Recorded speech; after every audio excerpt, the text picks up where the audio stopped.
तर पर तर कर माथ। श्री नानक अंगद गुरु अमरदास पद बंद। रामदास अर्जन गुरु बर श्री हर गोबिंद। हर राय हर कृष्ण गुर तेग बहादुर चंद। दसवें गोबिंद सिंह गुरु नमो चरण अरविंद। जिसमें अमृत ज्ञान है माणक भगत वैराग। श्री गुरु ग्रंथ साहिब उद्दत बंदों कर अनुराग। श्री गुर शब्द कमाए जिन जीते पंच विकार। तिन संतन को बंधना सिर चरणन पर तार। एक ओंकार सतगुरु ते प्रसाद सच होए। वाहिगुरु जी की फतेह विघ्न विनाशन सोए। वाहिगुरु जी की फतेह विघ्न विनाशन सोए।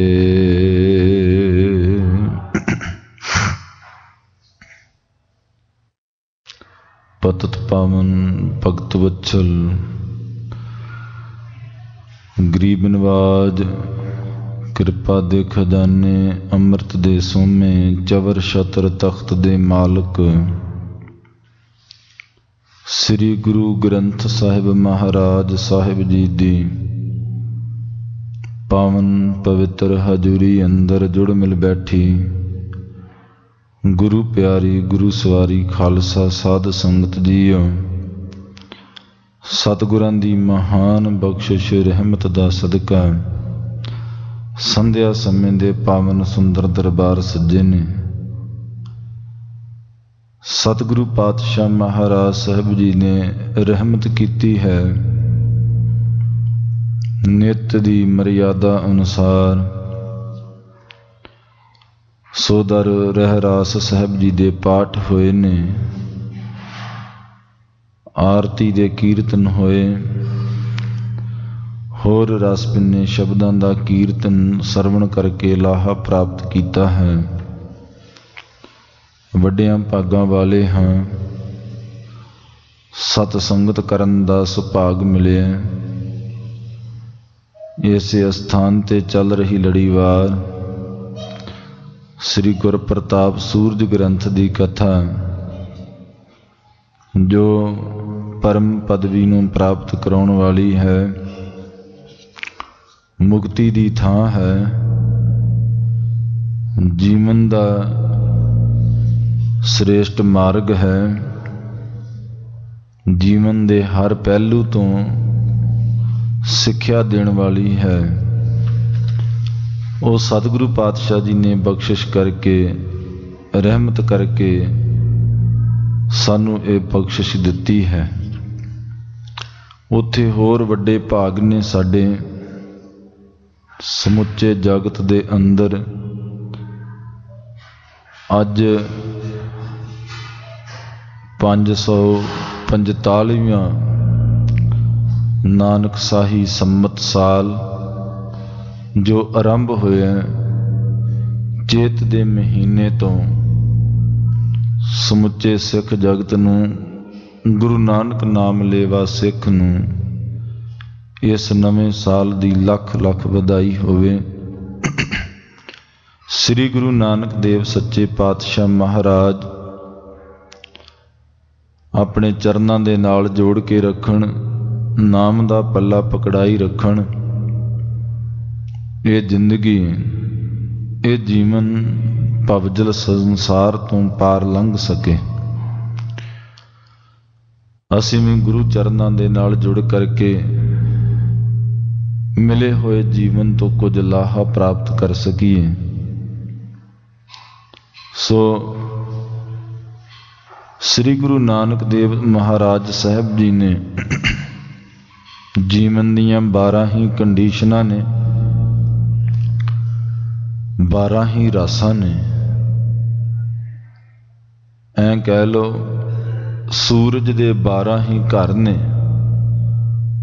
12 रथ ने, ते 30 दिनां बाद अपना घर बदल दिंदा है।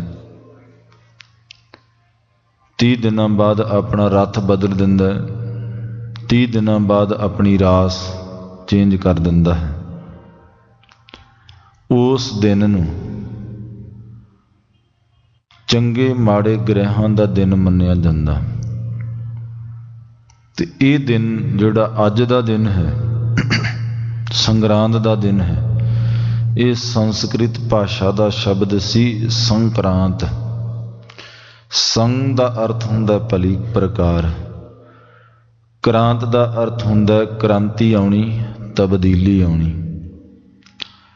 चंगे तरीके दे नाल भली प्रकार तब्दीली आ जानी, इहदा अर्थ। उस तो बदल करके पंजाबी विच गुरमत भाषा विच लिपि विच इसदा नाम आ गया संगरांद। जिद्दां फालगुण शब्द है, गुरमुखी लिपि विच असीं सिद्धी भाषा विच इस नूं फग्गण कहना शुरू कर दिता। महीना का नाम फालगुण है, असुन है, ये संस्कृत के लफज ने। आपां पंजाबी विच इहनूं सिद्धियां लफजां दे विच कहंदे आ असू, फग्गण, भादों है, भादरों। सो गुहज थली शब्द है, उहदे तो बदल के गुथली शब्द बन गया। इवें ही इस संक्रांत शब्द बदल के संग्रांद बनिया। संसार दे विच ये रीति चलदी आउंदी सी, जो ज्योतिष मत अनुसार, क्योंकि ये जिहड़ियां ज्योतिष मत है, ये भी एक विद्या है। ते हिंदू पुराणिक मत अनुसार इस दिन की पूजा की जाती सी। लोग इस गल ते डिपेंड सन कि चंगे भले पुरुष तो इस महीने का जदों भी 30 दिनों के बाद सूरज अपनी रास बदलदा, घर बदलदा, ते उस दिन जिहड़ा महीना अगला शुरू होया है, अगले महीने की रास आरंभ हुई है, तो वह जिहड़ा दिन है वो चंगे पुरुष तो सुनिया जाए तो 30 दिन सुखदाई निकलते हैं। ये उस समय का रिवाज सी। गुरु नानक पातशाह महाराज जी ने संसार दे अंदर झात मारी ते लोग इन्हां वहमां भरमां दे विच फसे हुए सन।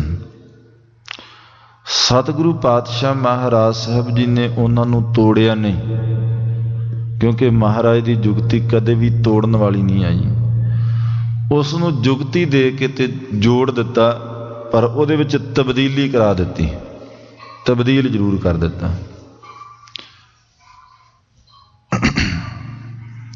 जदों सतगुरु जी ने फिर इन्हां 12 रासां नूं देखिया ते 12 महीनियां दा उपदेश एक एक पौड़ी विच देना शुरू किया। सतगुरु पातशाह महाराज साहब जी ने फिर यह तुखारी राग दे अंदर 12वां रच करके ते 12 महीनियां विच उपदेश बख्शिया कि इस उपदेश नूं कमा करके गुरमत विच सिੱਖੀ ਦੇ ਪੰਧ ਵਿੱਚ ਸਾਨੂੰ ਕਿਸੇ ਕੋਲੇ ਜਾਣ ਦੀ ਲੋੜ ਨਹੀਂ। ਕੋਈ ਚੰਗੇ ਮਾੜੇ ਗ੍ਰਹਿ ਪੂਜਣ ਦੀ ਲੋੜ ਨਹੀਂ ਹੈ। ਇਹ ਸ੍ਰਿਸ਼ਟੀ ਕਰਤੇ ਦੀ ਬਣਾਈ ਹੋਈ ਹੈ, ਮਾਲਕ ਦੀ ਬਣਾਈ ਹੋਈ ਹੈ। ਇਸ ਦੇ ਵਿੱਚ ਬੁਰਾ ਕੁਝ ਵੀ ਨਹੀਂ ਹੈ, ਸਭ ਭਲਾ ਹੀ ਹੈ। ਸਤਿਗੁਰੂ ਪਾਤਸ਼ਾਹ ਮਹਾਰਾਜ ਜੀ ਨੇ ਗੁਰਬਾਣੀ ਅੰਦਰ ਜ਼ਿਕਰ ਕੀਤਾ, ਸਤਿਗੁਰ ਸਭਨਾਂ ਦਾ ਭਲਾ ਮਨਾਇਂਦਾ, ਤਿਸ ਦਾ ਬੁਰਾ ਕਿਉਂ ਹੋਏ। ਸਤਿਗੁਰ ਨੂੰ ਜਿਹਾ ਕੋ ਇਛਦਾ, ਤੇਹਾ ਫਲ ਪਾਏ ਕੋਏ। ਜਿਹੋ ਜਿਹਾ ਕੋਈ ਅਕਾਲ ਪੁਰਖ ਵਾਹਿਗੁਰੂ ਪਰਮੇਸ਼ਰ ਦੇ ਨਾਲ ਪ੍ਰੇਮ ਕਰਦਾ ਹੈ, ਜਿਹੋ ਜਿਹਾ ਸੇਵਨ ਕਰਦਾ ਭਾਵ ਯਾਦ ਕਰਦਾ ਹੈ, ਉਹ ਜਿਹਾ ਹੀ ਉਹ ਫਲ ਪ੍ਰਾਪਤ ਕਰ ਲੈਂਦਾ ਹੈ। ਬੀਜੇ ਬਿਖ ਮੰਗੇ ਅੰਮ੍ਰਿਤ, ਵੇਖੋ ਇਹੋ ਨਿਆਓ। ਇਹ ਕਿੱਥੇ ਦਾ ਨਿਆਂ ਹੈ? ਬੀਜ ਬੀਜਦਾ ਜ਼ਹਿਰ ਦਾ ਤੇ ਕਹਿੰਦਾ ਇਸ ਪੌਦੇ ਨੂੰ ਫਲ ਲੱਗੇ ਅੰਮ੍ਰਿਤ ਦਾ। ਇਹ ਕਦੇ ਹੋ ਸਕਦਾ? ਫਰੀਦਾ ਲੋੜੈ ਦਾਖ ਬਿਜੌਰੀਆਂ, ਕਿੱਕਰ ਬੀਜੈ ਜੱਟ, ਹੰਡੈ ਉੱਨ ਕਤਾਇਂਦਾ, ਪਹਿੰਦਾ ਲੋੜੈ ਪੱਟ। ਪਹਿਨਣ ਰੇਸ਼ਮ ਦਾ ਬਸਤਰ ਚਾਹੁੰਦਾ, ਉੱਨ ਪੁਰਾਣੀ ਕੱਤ ਦਾ। ਬੀਜ ਕਿੱਕਰਾਂ ਦੇ ਬੀਜ ਦਾ ਚਾਹੁੰਦਾ ਕਿ ਬਿਜੌਰ ਦੇਸ਼ ਦੀਆਂ ਦਾਖਾਂ ਪ੍ਰਾਪਤ ਹੋ ਜਾਣ। ਤੇ ਬਾਬਾ ਫਰੀਦ ਸਾਹਿਬ ਜੀ ਕਹਿੰਦੇ ਕਿਤੇ ਨਿਆਂ ਹੈ? ਮਿਲ ਨਹੀਂ ਸਕਦਾ। ਚਾਹੇ 100 ਜਨਮ ਦੇ ਵਿੱਚ ਤੂੰ ਆ ਕਰਕੇ ਇਹ ਕੰਮ ਕਰੀ ਚੱਲ। ਸ਼ੁਭ ਗੁਣਾਂ ਦਾ ਬੀਜ ਬੀਜਣਾ ਪਵੇਗਾ ਤਾਂ ਫਲ ਮਿਲੇਗਾ। ਤੇ ਸਤਿਗੁਰੂ ਪਾਤਸ਼ਾਹ ਜੀ ਨੇ ਸਿਰਾ ਲਾਤਾ, ਕਹਿੰਦੇ ਸਤਿਗੁਰ ਨੂੰ ਜਿਹਾ ਕੋ ਇਛਦਾ, ਤੇਹਾ ਫਲ ਪਾਏ ਕੋਏ। ਹੁਣ 12 ਮਾਹ 2 ਨੇ ਤੇ ਸਤਿਗੁਰੂ ਜੀ ਨੇ ਇਹ ਦੋਨਾਂ 12 ਮਾਹਾਂ ਦੇ ਵਿੱਚ ਸਾਨੂੰ ਸਿੱਖਿਆ ਦਿੱਤੀ ਹੈ। ਦੂਜਾ 12ਵਾਂ ਉਚਾਰਨ ਕੀਤਾ ਗਿਆ ਕਿ ਪੰਡਤ ਮੰਜੀ ਸਾਹਿਬ ਵਾਲੇ ਸਥਾਨ ਤੇ ਆ ਕੇ ਬੇਨਤੀ ਕੀਤੀ, ਸੱਚੇ ਪਾਤਸ਼ਾਹ ਮੈਂ ਕਾਂਸ਼ੀ ਦਾ ਪੜ੍ਹਿਆ ਵਿਦਵਾਨ ਆ, ਤੇ ਜੇ ਤੁਸੀਂ ਆਗਿਆ ਦੇ ਦਿਓ ਤੇ ਮਹੀਨੇ ਤੇ ਆ ਕੇ ਮੈਂ ਕਥਾ ਕਰ ਦਿਆ ਕਰਾਂਗਾ। ਗੁਰਾਂ ਨੇ ਆਗਿਆ ਦੇ ਦਿੱਤੀ, ਕਈ ਮਹੀਨੇ ਕਥਾ ਕੀਤੀ। ਮਹੀਨਾ ਚੇਤ ਦਾ ਆ ਗਿਆ ਤੇ ਉਹ ਆਇਆ ਨਾ। ਕਹਿਣ ਲੱਗਾ ਕਿ ਤੁਸੀਂ ਗੁਰੂ ਅਰਜਨ ਦੇਵ ਜੀ ਨੂੰ ਮੰਨਦੇ ਹੋ ਤੇ ਕਥਾ ਦਾ ਮਹੀਨੇ ਦਾ ਉਪਦੇਸ਼ ਮੇਰੇ ਤੋਂ ਸੁਣਨਾ ਚਾਹੁੰਦੇ ਹੋ। ਕਾਰਨ ਕਈ ਹੋ ਗਏ। ਬਾਬਾ ਬੁੱਢਾ ਜੀ ਨੇ ਬੇਨਤੀ ਕੀਤੀ, ਸੱਚੇ ਪਾਤਸ਼ਾਹ ਆਪ ਜਾਣਦੇ ਹੋ ਤੇ ਕਿਰਪਾ ਕਰੋ, ਜਿਵੇਂ ਹੋਰ ਬਾਣੀਆਂ ਸੁਖੈਨ ਭਾਸ਼ਾ ਵਿੱਚ ਉਚਾਰਨ ਕੀਤੀਆਂ ਤੇ ਬਿਨਾਂ ਅਰਥ ਕੀਤਿਆਂ ਸਮਝ ਲੱਗ ਜਾਂਦੀ ਤੇ ਸਿੱਖ ਭਾਵਨਾ ਨਾਲ ਪੜ੍ਹਦੇ ਰਹਿੰਦੇ। ਤੁਖਾਰੀ ਰਾਗ ਦੇ ਵਿੱਚ ਗੁਰੂ ਨਾਨਕ ਪਾਤਸ਼ਾਹ ਜੀ ਨੇ ਬਾਣੀ ਉਚਾਰਨ ਕੀਤੀ ਤਾਂ ਹੈ, ਪਰ ਉਹ ਬਾਣੀ ਮਹਿੰਗੀ ਹੈ, ਅਰਥ ਸਪਸ਼ਟ ਨਹੀਂ ਲੱਗਦੇ। ਉਹ ਤੇ ਕੋਈ ਵਿਦਵਾਨ ਹੀ ਸਮਝਾਵੇ ਤੇ ਫਿਰ ਸਮਝ ਪੈਂਦੀ ਹੈ। ਸੰਗਤ ਦੀ ਬੇਨਤੀ ਪ੍ਰਵਾਨ ਕਰਕੇ ਤੇ ਗੁਰੂ ਜੀ ਨੇ ਮਾਝ ਰਾਗ ਦੇ ਵਿੱਚ ਇਹ 12 ਮਹੀਨਿਆਂ ਦਾ ਉਚਾਰਨ ਕੀਤਾ। ਤੇ ਸੱਚੇ ਪਾਤਸ਼ਾਹ ਜੀ ਨੇ ਇਹਦੇ ਵਿੱਚ ਗੁਰੂ ਨਾਨਕ ਦੇਵ ਜੀ ਨੇ 4 ਪੌੜੀਆਂ ਉਚਾਰਨ ਕੀਤੀਆਂ, ਬੇਨਤੀ ਕੀਤੀ ਅਕਾਲ ਪੁਰਖ ਦੇ ਅੱਗੇ। ਉਹਦਾ ਉਲੱਥਾ ਕਰਕੇ ਤੇ ਗੁਰੂ ਅਰਜਨ ਦੇਵ ਜੀ ਨੇ 1 ਪੌੜੀ ਦੇ ਵਿੱਚ ਉਹ 4 ਪੌੜੀਆਂ ਨੂੰ ਗੁੰਦ ਦਿੱਤਾ ਤੇ ਅਕਾਲ ਪੁਰਖ ਦੇ ਚਰਨਾਂ 'ਚ ਇੱਕ ਬੇਨਤੀ ਕੀਤੀ। ਕਹਿਣ ਲੱਗੇ, ਕਿਰਤ ਕਰਮ ਕੇ ਵਿਛੋੜੇ, ਕਰ ਕਿਰਪਾ ਮਿਲੋ ਹੋ ਰਾਮ। 4 ਕੁੰਟ ਦਹ ਦਿਸ ਭ੍ਰਮੇ, ਥਕ ਆਏ ਪ੍ਰਭ ਕੀ ਸਾਮ।